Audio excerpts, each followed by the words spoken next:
이 시간 우리가 함께 나눌 하나님의 말씀, 이 시간 우리가 함께 나눌 하나님의 말씀은 신약성경 마가복음 14장 53절부터 72절까지 말씀입니다. 그들이 예수를 끌고 대제사장에게로 가니 대제사장들과 장로들과 서기관들이 다 모이더라. 베드로가 예수를 멀찍이 따라 대제사장의 집들 안까지 들어가서 아랫사람들과 함께 앉아 불을 쬐더라. 대제사장들과 온 공회가 예수를 죽이려고 그를 칠 증거를 찾되 얻지 못하니 이는 예수를 쳐서 거짓 증언하는 자가 많으나 그 증인이 서로 일치하지 못함이라. 어떤 사람들이 일어나 예수를 쳐서 거짓 증언하려 이르되 우리가 그의 말을 들으니 손으로 지은 이 성전을 내가 헐고 손으로 짓지 아니한 다른 성전을 사흘 동안 지으리라 하더라 하되 그 증언도 서로 일치하지 않더라. 대제사장이 가운데 일어서서 예수에게 물어 이르되 너는 아무 대답도 없느냐? 이 사람들이 너를 치는 증거가 어떠하냐 하되 침묵하고 아무 대답도 아니하시거늘 대제사장이 다시 물어 이르되 네가 찬송받을 이의 아들 그리스도냐? 예수께서 이르시되 내가 그니라. 인자가 권능자의 우편에 앉는 것과 하늘 구름을 타고 오는 것을 너희가 보리라 하시니 대제사장이 자기 옷을 찢으려 이르되 우리가 어찌 더 증인을 요구하리요? 그 신성무독하는 말을 너희가 들었도다. 너희는 어떻게 생각하느냐 하니 그들이 다 예수를 사형에 해당한 자로 정죄하고 어떤 사람은 그에게 침을 뱉으며 그의 얼굴을 가리고 주먹으로 치며 이르되 선지자 노릇을 하라 하고 하인들은 손바닥으로 치더라. 베드로가 아랫뜰에 있더니 대제사장의 여종 하나가 와서 베드로가 불 쬐고 있는 것을 보고 주목하여 이르되 너도 나사렛 예수와 함께 있었도다 하거늘 베드로가 부인하여 이르되 나는 네가 말하는 것이 무엇인지 알지도 못하고 깨달지도 못하겠노라 하며 앞들로 나가세. 여종이 그를 보고 곁에 서 있는 자들에게 다시 이르되 이 사람은 그 도당이라 하되 또 부인하더라. 조금 후에 곁에 서 있는 사람들이 다시 베드로에게 말하되 너도 갈릴리 사람이니 참으로 그 도당이라. 너희가 베드로가 저주하며 맹세하되 너희가 말하는 이 사람을 알지 못하노라 하니 닭이 곧 두 번째 울더라. 이에 베드로가 예수께서 자기에게 하신 말씀 곧 닭이 두 번 울기 전에 네가 세 번 나를 부인하리라 하심이 기억되어 그 일을 생각하고 울었더라.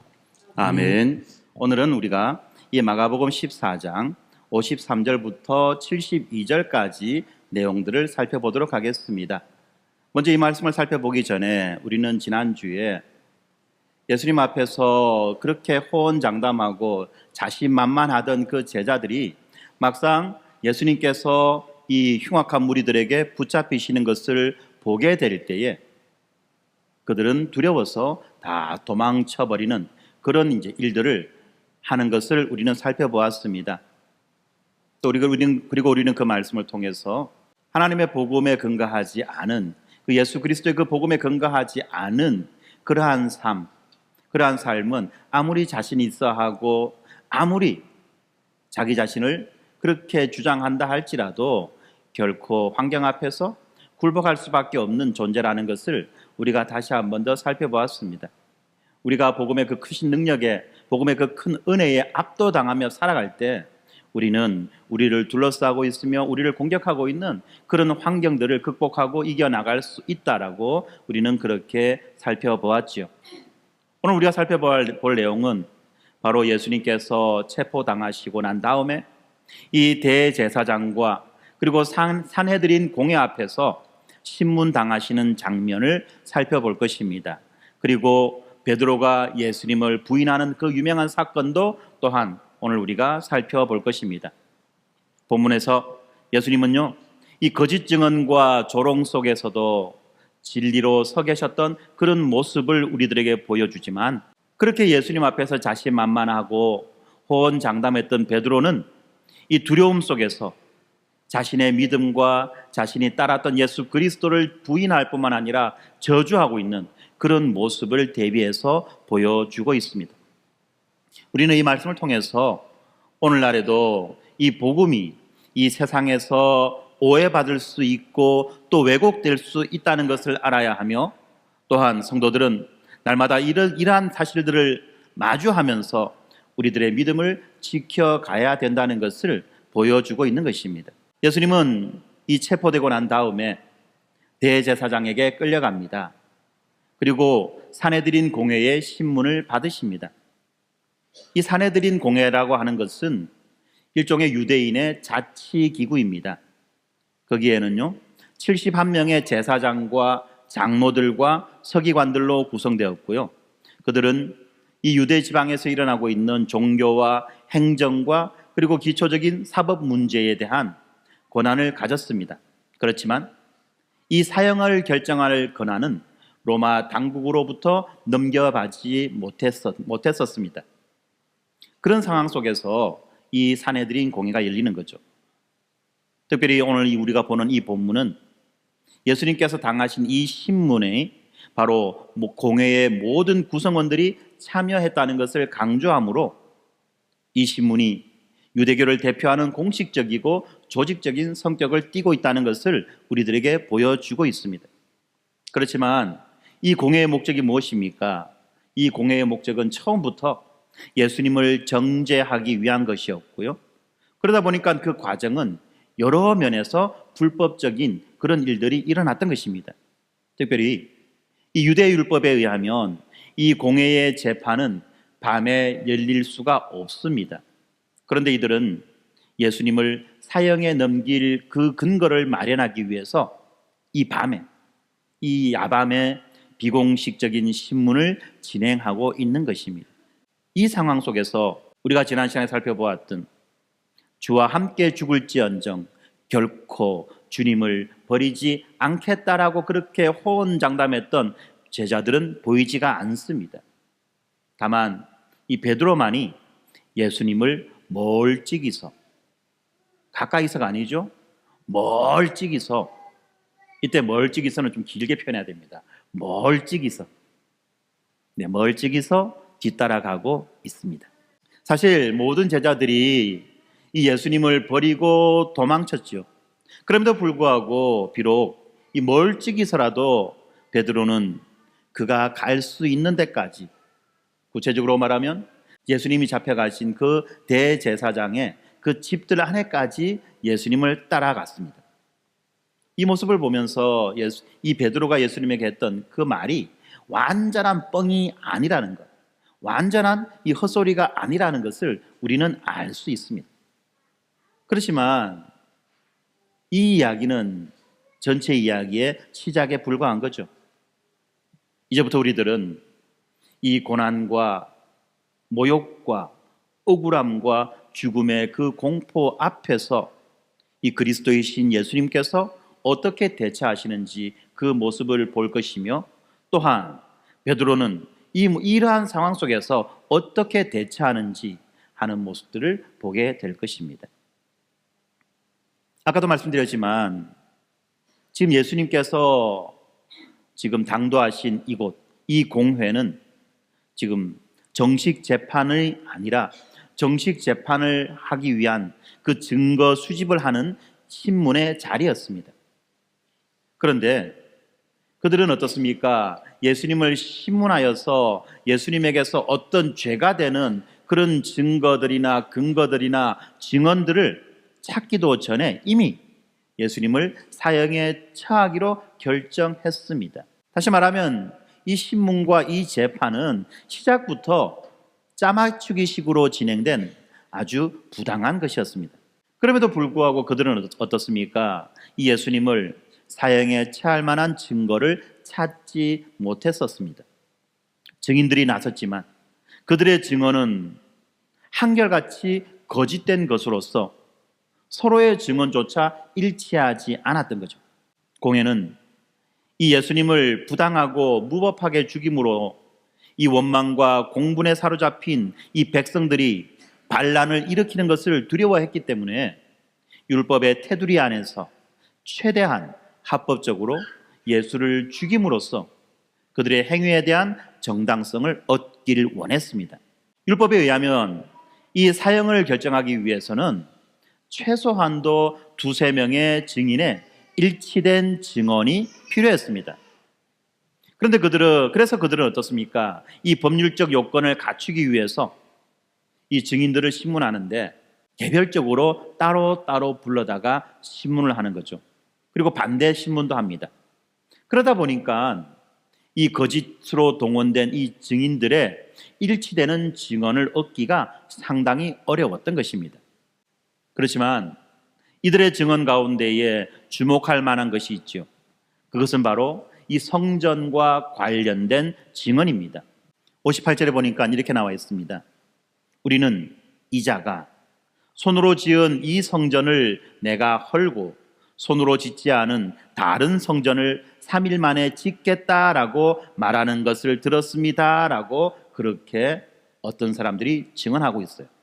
그렇지만 이 본문은 이 증언도 거짓 증언이라고 그렇게 말합니다. 왜냐하면 이 일에 대한 증언도 서로 일치하지 않았다는 거죠. 예수님이 그러면 성전에 대해서 어떻게 말씀하셨느냐? 우리가 보는 이 마가복음에는 구체적으로 나와 있지 않지만 다른 복음서를 보니까 이 말씀이 나와 있어요. 요한복음 2장 19절에 보니까 예수께서 대답하여 이르시되 너희가 이 성전을 헐라 내가 사흘 동안에 일으키리라. 너희가 이 성전을 헐라 내가 사흘 동안에 일으키리라. 이 말씀과 조금 전에 그 증인들이 했던 말, 손으로 지은 이 성전을 내가 헐고 손으로 짓지 않은 다른 성전을 3일 만에 짓겠다. 비슷한 것 같은데 그런데 달라요. 비슷한 것 같은데 달라요. 다른 것도 많이 달라요. 예수님은요, 결단코 그 성전을 자기의 손으로 허물겠다고 말씀하신 적이 없었죠. 특별히 이 거짓 증인들이 말하는 손으로 지은 이 성전이라는 이 말, 예수님은 하지 않으셨습니다. 손으로 지은 이 성전이라는 이 말과 표현, 이것은 유대인들에게 있어서는 그들의 자랑으로 여기고 있는 그 성전의 신적 기원을 부정하는 것처럼 여기게 만들어서 예수님의 그 신성 모독을 의심하게 해주는 것이죠. 그리고 또한 이 성전을 파괴하겠다라고 하는 이 말, 이 성전 파괴를 공공연하게 말했다는 이 표현은 로마 당국으로 하여금 예수님이 매우 파괴적인 테러와 폭동을 조장하는 아주 위협적인 인물로 여겨지게 만들고 있는 말입니다. 다시 말하면 이 거짓 증인들의 이 말은 아주 계획되었고 계산된 그 치밀한 말이었던 것입니다. 예수님이 하신 그 말씀을 교묘히 비틀어서 유대인들에게도 공분을 사게 하고 또 로마 당국에도 의심을 받게 하는 바로 아주 교묘하고 악랄한 그런 말이었던 것입니다. 이 거짓된 증언은 참으로 악랄하고 치명적이었습니다. 그래서 본문은 이 증언을 우리들에게 특별하게 부각해서 보여주고 있는 것입니다. 사실 유대인 가운데 어떤 사람들은 이 그리스도의 시대가 오면 기존의 성전이 무너지고 완전한 새 성전이 세워질 것을 기대하기도 했습니다. 예를 들면 이 구약 성경 에스겔서 40장부터 48장까지 내용을 보면 하나님의 영광이 이 성전을 떠나는 장면이 나오죠. 그리고 또다시 하나님이 포로된 자기의 백성들과 함께 성전으로 돌아오시는 바로 그 장면을 말해주고 있어요. 이렇게 하나님의 영광이 떠남을, 성전의 파괴됨을 말하는 것이고 하나님의 영광이 돌아오면 바로 성전이 재건되는 것을 말한다라고 사람들은 이해했던 것입니다. 그리고 또 어떤 이들은 이 성전 건축의 이 일이 그리스도의 사역이라고 기대하기도 하였습니다. 예를 들면 사무엘사 7장 13절, 우리가 알고 있는 너무나도 유명한 그 다윗 언약과 관련된 말씀인데, 그는 내 이름을 위하여 집을 건축할 것이요 나는 그의 나라 왕위를 영원히 견고하게 하리라. 스가랴서에도 이런 말씀이 나옵니다. 스가랴서 6장 12절, 말하여 이르기를 만군의 여호와께서 이같이 말씀하시되 보라 싹이라 이름하는 사람이 자기 곳에서 돋아나서 여호와의 전을 건축하리라 라고 말하면서 여호와의 전을 건축하는 어떤 한 인물, 구원자와 같은 위대한 인물이 있을 것이라고 하는 것을 말해주고 있어요. 그러다 보니까 이 성전과 관련된 예수님의 말씀을 이 구약에서 예언된 그리스도의 시대가 예수님의 그 사역과 더불어서 도래했다는 것을 선언하는 것으로 그들은 여겼던 것입니다. 그리고 이러한 연장선 속에서 제사장의 질문이 등장하죠. 특별히 이 그리스도에 관한 제사장의 질문이 등장합니다. 이처럼 다양한 거짓 증거들과 거짓 증언들 앞에서 예수님은 침묵하십니다. 그런데 예수님의 이러한 침묵은 예수님이 왜 이렇게 침묵을 하셨느냐 하면 바로 이 심판과 이 신문은 예수님 자신의 정당함을 입증하기 위한 그러한 심판이 아니죠. 그러한 신문이 아니라는 것입니다. 사람들은 기대했죠. 자기가 자기 자신을 적극적으로 변호해서 자기의 정당함을 주장할 것이다라고 그렇게 기대했습니다. 그러나 예수님은 이 신문에 참여하시는 것이 자기의 정당함을 입증하는 것이 아니라 자신이 가야만 하는 그 죽음의 길을 걷기 위한 예수님의 적극적인 순종이었기 때문에 예수님은 지금 이 지점에서 침묵하고 계셨던 것입니다. 그리고 또한 예수님은 이러한 침묵을 통해서 이사야서 53장 7절에 나오는 말씀, 그는 굴욕을 당하고 고문을 당하였지만 아무 말도 하지 않았다라는 이 말씀을 성취하고 계시는 것이었습니다. 하지만 이 대제사장은 어떻습니까? 예수님의 이러한 침묵을 자신의 목적 달성의 수단으로 삼고 있죠. 그는 예수님의 침묵을 지금까지 제시된 그 증언들에 대한 무언의 동의로 받아들였고, 그리고 마침내 결정적인 질문을 예수님에게 던지고 있습니다. 61절에 보니까 대제사장이 예수님에게 묻습니다. 그대가 찬송받으실 분의 아들 그리스도요. 그대가 찬송받으실 분의 아들 그리스도요. 여기에서 찬송받으실 분이라고 하는 것은 유대인들이 하나님의 이름을 감히 입에 올리지 못하기 때문에 하나님을 찬송받으실 분이라고 완곡하게 표현해서 하는 말이지요.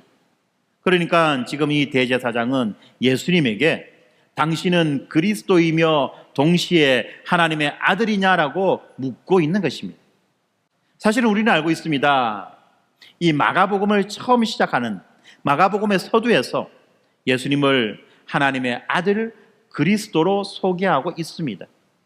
그런데 지금 대제사장은 이 결정적인 상황에서 자신의 질문을 통해서 이 사실을 다시 한번 확인하려고 합니다.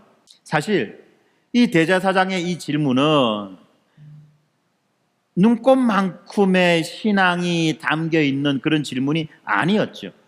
오히려 예수님을 조롱하고 비아냥거리는 그런 질문인 것입니다.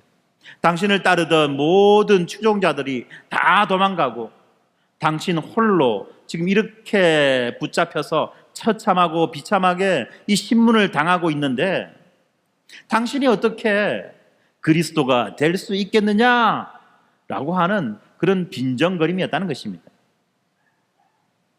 그런데 이 질문이 던져지자마자 예수님은 어떻게 반응하시죠? 지금까지의 침묵을 깨시고 이렇게 말씀하십니다. 내가 그니라.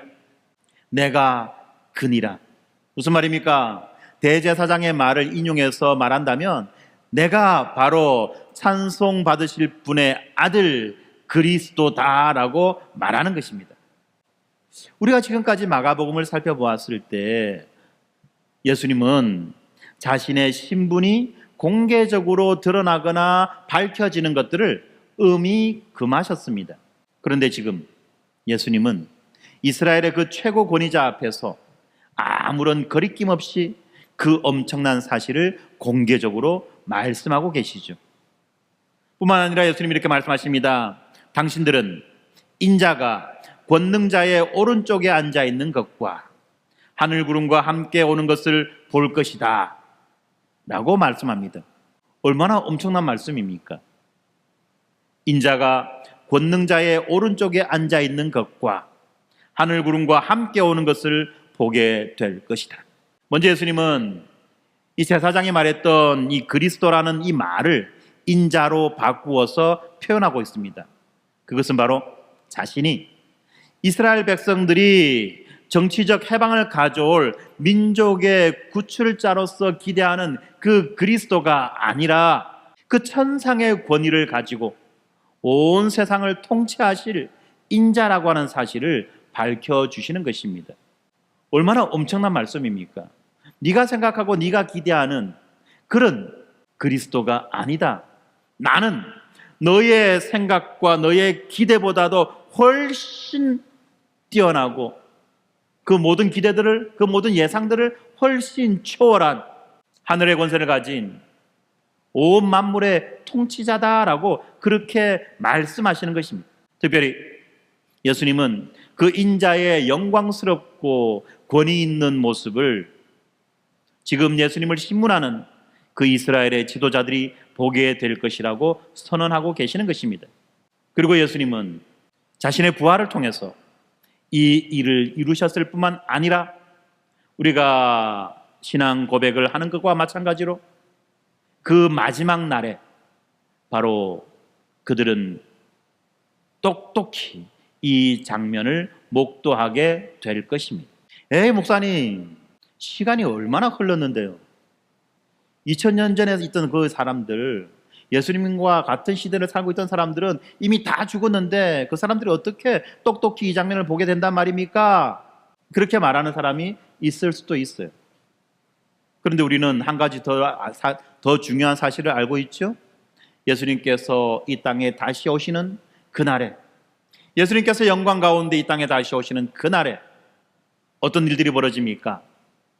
죽은 자는 예수 그리스도와 함께 이 땅으로 임할 것이며, 뿐만 아니라 그때까지 살아있던 자들은 호련히 영광스러운 모습으로 변화하여 그렇게 재림하시는 예수 그리스도를 맞이하게 될 것이라는 이 사실, 산자와 죽은 자 모두가 다시 오신 그 예수 그리스도 앞에서 자기가 했던 모든 일들을 직고하며 하나님 예수 그리스도의 그 재판을 받게 된다는, 심판을 받게 된다는 그 엄청난 사실을 지금 우리는 알고 있지 않습니까? 바로 예수님의 이 말씀은 최종적으로 성취되어질 것이라는 것입니다. 다시 말하면 지금 그들 앞에 아주 초라한 그러한 죄인의 모습으로 재판을 받으시는 예수님은 진정한 우주적 재판관이시며, 또한 지금 예수님을 신문하고 있는 이 이스라엘의 최고 권위자들은 자신들이 신문하는 예수님으로부터 심판을 받게 될 것입니다. 그런데 이런 예수님의 답변을 들은 대제사장은 예수님께서 하나님을 못 오겠다라고 그렇게 규정합니다. 그리고 그 증거로 자기의 옷을 찢죠. 그리고 이 공회원들은 대제사장의 판단을 따라서 예수님을 사형에 처해야 한다고 그렇게 정죄합니다. 이렇게 모든 짜여진 각본대로 이 신문의 과정이 흘러갈 때, 그리고 그 결과 예수님의 그 죄목이 확정되자 사람들은 예수님께 침을 뱉으며 그분의 얼굴을 가리고 주먹으로 때렸고, 또한 하인들은 손바닥으로 그를 치기도 하였습니다. 그런데 이들의 이러한 모욕적인 행동은 자신들의 의도와는 상관없이 이사야서 50장 6절의 말씀, 나를 때리는 자들에게 내 등을 맡기며 나의 수염을 뽑는 자들에게 나의 뺨을 맡기며 모욕과 침뱉음을 당하여도 내 얼굴을 가리지 아니하였느니라 라는 이 말씀의 성취이며, 동시에 예수님께서 말씀하셨던 바로 그 말씀의 성취였다는 것입니다.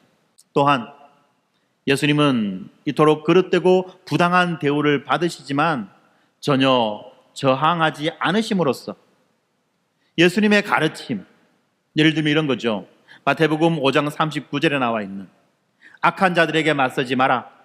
오히려 누가 너의 오른쪽 뺨을 때리거든 그에게 다른 쪽도 돌려대어라 라고 하는 이런 말씀들을 몸소 실천해 보이고 계시는 것입니다.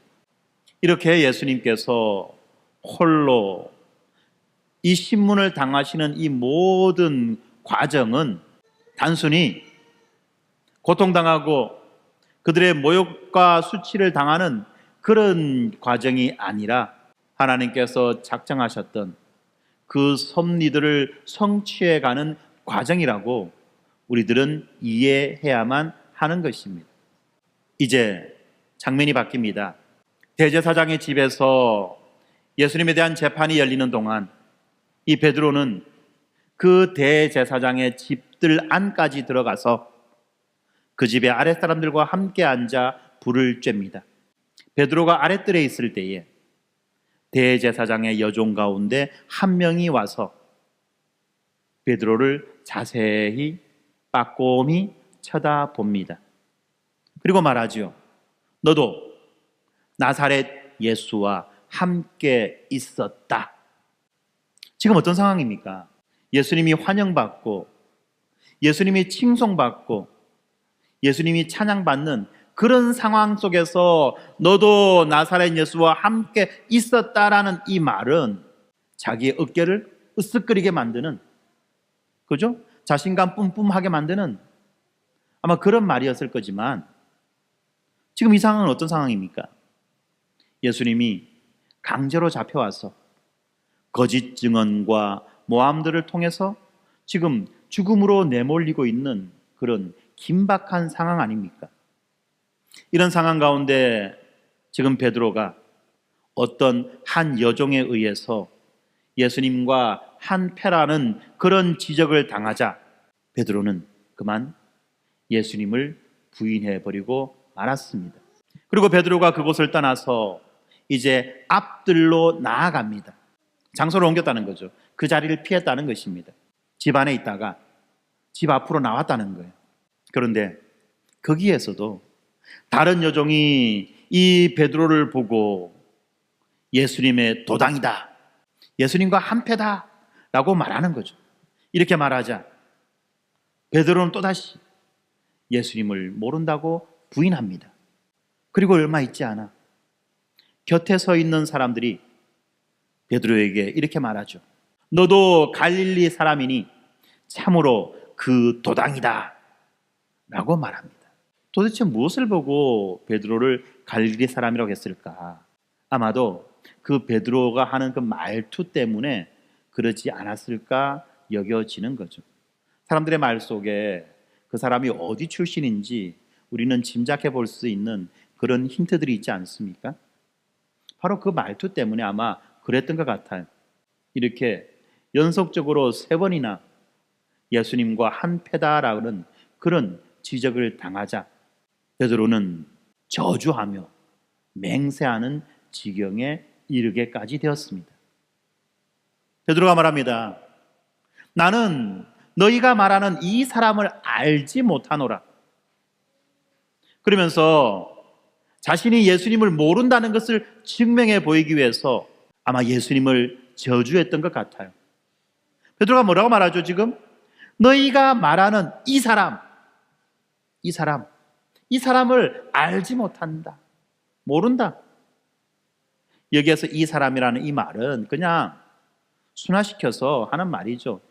너희들이 말하는 이 사람, 한자로 표현하면 이 자를, 또 이 한자를 다시 우리말로 표현하면 이 X를 나는 모른다 라고 말하는 거예요. 그리고 그에게 막 저주를 퍼붓는 겁니다. 왜? 자기가 예수님과 상관없다는 것을 증명하기 위해서. 아니면 이렇게 베드로가 예수님을 저주했다는 것, 이것이 좀 심하다라고 여겨진다면 조금 양보해가지고 자신의 말이, 예수님을 모른다는 이 자신의 말이 만약 거짓일 경우 자신이 저주를 받을 것이다라고 이러한 거짓된 맹세를 했던 것 같기도 합니다. 어떻게 했든 자기 자신에게 자기 자신이 거짓된 맹세를 하기 위해서 이 자신이 저주를 받을 것이라고 말했던, 아니면 예수님을 모른다고 예수님에게 이 저주를 퍼부었던, 상관없이 중요한 건 뭐죠? 베드로가 예수님을 3번씩이나 적극적으로 부인했다는 것입니다. 사실 이 3번이라고 하는 건 참 중요합니다. 여러분들 3세판 알잖아요. 3세판. 어떤 게임에 있어서 3번 지면 그건 진 거예요. 더 이상 할 말이 없어요. 한 판 해가지고 지면은 뭐 실수를 했거나 뭔가 잘못을 했거나 하는 핑계를 댈 수 있습니다. 2판 지면 그래도 뭔가 핑계거리가 있어요. 갑자기 배가 아팠거나. 그런데 3판 연속으로 지면 그때는 아무 할 말이 없는 거예요. 3번 졌다, 이 말은 영원히 졌다는 이야기예요. 이렇게 3번이나 예수님을 모른다고 부인한 것은 단순히 3번이라는 이 숫자가 아니라 이 사람은 앞으로도 쭉 계속해서 어떤 상황이 발생할 때마다 예수님 모른다고 그렇게 부인하는 사람이다 라는 그 말인 거예요. 이 3번이라는 숫자가 참 중요한 겁니다. 예수님이 베드로에게 뭐라고 말씀하셨죠? 앞에 나오는 30절을 보니까 닭이 2번 울기 전에 네가 3번 나를 부인하리라 라고 말했습니다. 네, 베드로가 이렇게 예수님을 저주하고 모른다고 말할 때 닭이 2번째 울었습니다. 그리고 그 닭의 울음소리를 듣고 베드로도 울었습니다. 이 무슨 일입니까? 닭도 울고 베드로도 울고. 상황이 너무 심각하니까 아무도 안 웃네요. 저만 웃는 것 같아요. 제가 울어야 됩니까? 웃어야 됩니까? 예, 그렇죠. 이 베드로는요, 자신을 너무나 믿었어요. 너무 과신했어요. 그래서 이 예수님의 그 말씀을 신중하게 받아들이지 못했죠. 뿐만 아니라 상황을 똑바로 분별하지도 못해서 그는 기도로 이런 상황을 준비하는 것을 실패했습니다. 예수님께서 나를 위해서 기도해달라고 그렇게 말할 때 베드로는 뭐 했죠? 잤어요.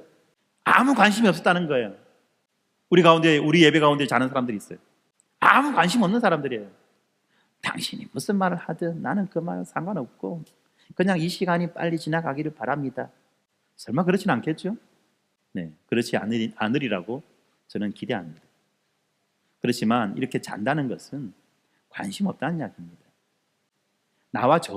나에게 전혀 어떤 이익도 되지 않고 도움도 되지 않는다는 그런 표현인 거예요. 물론 때로는 너무 힘들어서 우리가 항상 쓰는 거짓말, 마음은 원이로되 참 몸이 안 따라가네요. 그죠? 애들 말도 아니죠. 옛날 말입니다만. 몸은 이마룡이고 마음은 서태지고.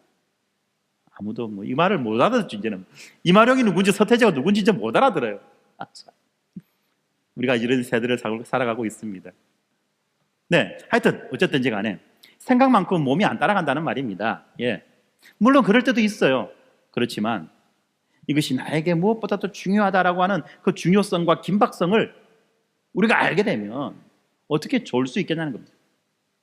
근데 베드로는 어떻습니까? 그 진짜 인류 역사에 있어서 그 마지막 그 정점을 찍는 그 순간, 예수님은 그토록 간절하고 애절하게 기도하는 그 순간, 제자들은 전혀 상관이 없는 자인 것처럼 깊은 잠에 빠져들었지 않았습니까?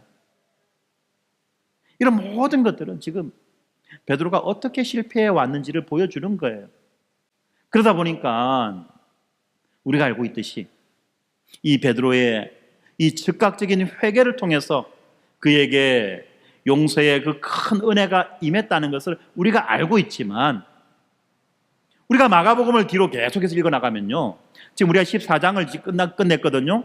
15장과 16장을 읽어보면 여기에는요 베드로의 이름이 한 번도 등장하지 않아요.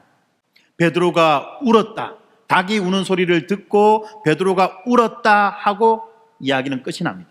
베드로의 이야기는. 그렇습니다. 이렇게 모든 제자들이 예수님을 배반하고 버리고 부인하며 예수님의 곁을 떠났습니다. 그리고 이제 예수님은 홀로서 십자가의 죽음을 향해 걸어가시는 것입니다. 오늘날에도 마찬가지입니다. 예수님의 시대와 마찬가지로 그 예수님의 말씀이 이 세상의 다양한 거짓말과 오해 속에서 공격받고 있어요. 어떤 사람은 이 복음을 단지 고대의 신화, 옛날 이야기로 치부해 버립니다. 그리고 또 어떤 사람은 이 복음의 가르침을 왜곡해서 이 개인적인 목적을 위해서 이 복음을 사용하기도 합니다. 이런 오해와 왜곡된 메시지가 난무하는 이 상황 속에서 우리들이 확신해야 되는 것, 우리들이 붙잡아야 되는 것은 이 복음의 진리는 결코 흔들리지 않는다는 것을 우리들은 확신하고 우리들은 붙잡아야만 하는 것입니다. 그렇습니다. 베드로처럼 우리도 예상할 수 없을 때 우리들의 믿음을 시험 당합니다. 사내들인 그 재판정이 아니라 뜰에서 불을 쬐고 있을 때, 그리고 대제사장에서가 아니라 이 여종을 통해서 우리는 시험을 당합니다. 우리는 언제 어느 곳에서 우리의 믿음과 우리의 충성이 시험을 당할지 모르기 때문에 우리는 늘 말씀을 기억하며 깨어 있어야만 하는 것입니다. 그래서 우리들에게는 이 말씀을 기억나게 하시는 그 성령의 도우심이 절실하게 필요한 것입니다. 그리고 또한 우리가 시험당하는 그 순간, 우리가 그 뜻밖의 시험을 당하는 그 순간이야말로 우리가 예수님께 더 가까이 나아가는 그런 기회가 된다는 것을 우리는 알고 있어야만 하는 것입니다. 예수님은 수많은 그 거짓 증언 속에서 침묵하셨지만 그 대제사장의 위협과 조롱 섞인 질문, 네가 산성받기에 합당하신 그분의 아들이냐라고, 그리스도냐라고 묻는 그 질문에 대해서 내가 그니라 라고 자신의 정체성을 분명히 밝혀주셨죠. 이렇게 자신의 정체성, 하나님의 아들이며 그리스도이신 자신의 정체성을 밝히심으로써 이 세상의 오해와 거짓된 공격 속에서도 흔들리지 않는 하나님의 진리를 드러내신 것입니다. 그리고 또한 베드로는 비록 실패했지만 예수 그리스도의 그 은혜를 통해서, 그 복음의 은혜를 통해서 회복되어지는 것입니다. 마찬가지로 우리들도 이 복음을 왜곡하거나 이 공격하는 수많은 목소리 속에서도 우리들의 믿음을 굳게 지켜야만 하는 것입니다. 그런데 이것은 단순히 우리들의 의지로 되는 것이 아니라 바로 그 복음의 은혜에 우리 믿음의 뿌리를 내릴 때에 비로소 가능해지는 것입니다. 지금 이 세상을 보면 너무나도 많이 어지럽고 혼탁합니다. 그리고 교회를, 그리고 복음을 자기들의 그 목적을 위해서 함부로 사용하는 그런 일들도 우리는 지금 목도하고 있습니다. 그리고 그러한 것을 바라보면서 세상은 교회를 향해서 손가락질합니다. 우리는 시대를 바르게 분별할 줄 알아야만 합니다. 그리고 무엇이 참된 복음인지 분명하게 알고 믿어야만 하는 것입니다. 그렇게 되지 않으면 우리도 또한 이 시대의 급류 속에 휩쓸려 버리고 말게 될 것이고, 나도 모르는 사이에 이 복음을 자신의 목적을 위해서 이용하는 자들에게 이용당하게 되는 것입니다. 이러한 시점에 우리는 더욱 기도해야만 합니다. 성령의 도우심을 구하며 우리는 더욱 기도해야만 합니다. 이 나라의 안정을 위해서 기도할 뿐만 아니라 또한 우리들의 그 믿음을 위해서도 우리는 기도해야만 하는 것입니다. 사람들은 말합니다. 기도가 밥 먹여주나? 지금 내 상황이 급하고 내 상황이 딱한데 기도가 밥 먹여주냐고 그렇게 말합니다. 그러나 여러분들, 기도하지 않으면 먹던 밥조차 먹지 못하는 수가 생긴다는 것을 아셔야만 합니다. 그래서 우리는 기도하는 거예요. 시대를 분별하기 위해서. 성령의 도우심으로 예수 그리스도의 그 복음을 더 분명하고 선명하게 깨달아 알기 위해서 기도할 뿐만 아니라 교회와 함께 교회의 3대 사명인 예배와 양육과 선교에 더 적극적으로 참여하며 나아가는 것입니다. 예배가 무엇입니까? 하나님을 믿는 자들이 하나님을 향하여서 찬양하고 경배하는 것, 그것이 바로 예배 아닙니까? 양육은 무엇입니까?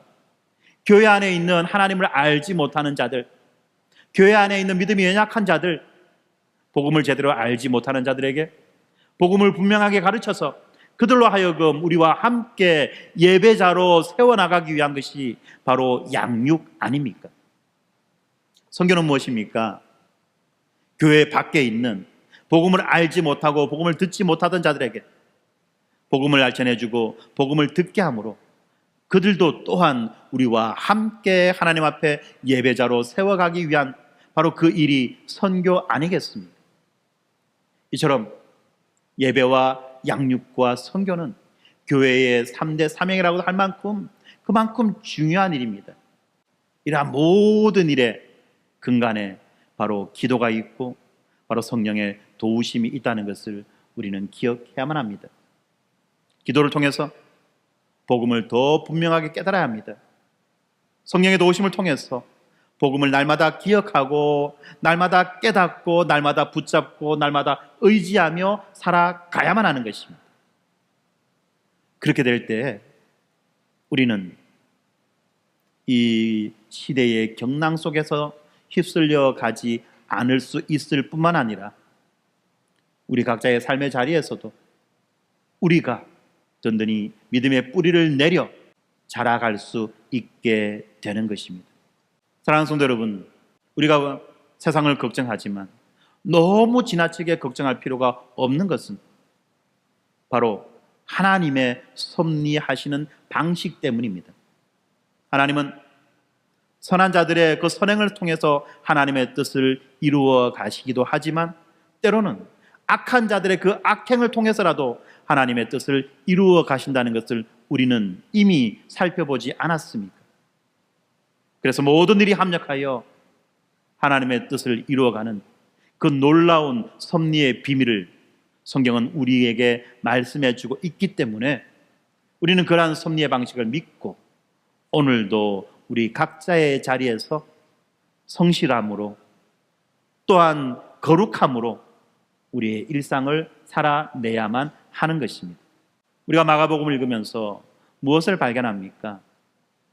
예수 그리스도가 어떤 분이시며 그분이 우리를 위하여서 어떤 일을 하셨는가, 그리고 그 수없이 등장하는 수많은 사람들이 어떻게 예수를 고백하고 있으며 어떻게 예수를 따르고 있는가 하는 것들을 우리에게 보여주고 있지 않습니까?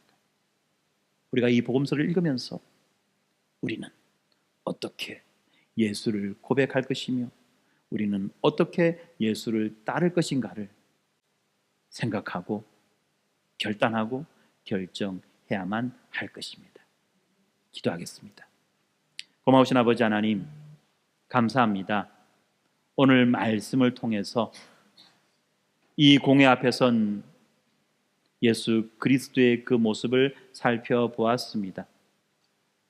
뿐만 아니라 예수님과 같은 장소에 있지만 그 짓눌려 오는 그 압박감과 위협과 두려움으로 인해서 마침내 예수를 부인해버리고 마는, 예수를 저주해버리고 마는 베드로의 그 안타까운 모습을 우리가 살펴보았습니다.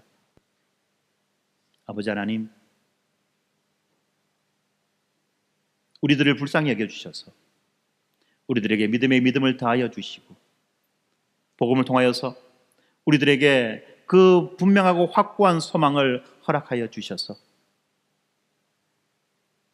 우리들이 예수 그리스도를 따름에 있어서 실패하지 않는 자들이 되게 하여 주시옵소서. 복음이 우리의 전 인격을 압도하고 우리의 일상을 압도함에 따라 이 복음의 능력이 우리 안에 충만하게 역사되어지고 드러나게 되어지고 증거되게 하여 주시옵소서. 이 복음만이 이 세상을 이기며 이 복음만이 우리를 지켜준다는 것을 우리가 더욱더 분명하게 믿고 날마다 이 복음 앞으로 나아가 복음을 의지하며 살아가는 모두가 될 수 있도록 하나님 우리들에게 은혜를 베풀어 주시옵소서. 감사합니다. 예수님 이름으로 기도드립니다. 아멘. 함께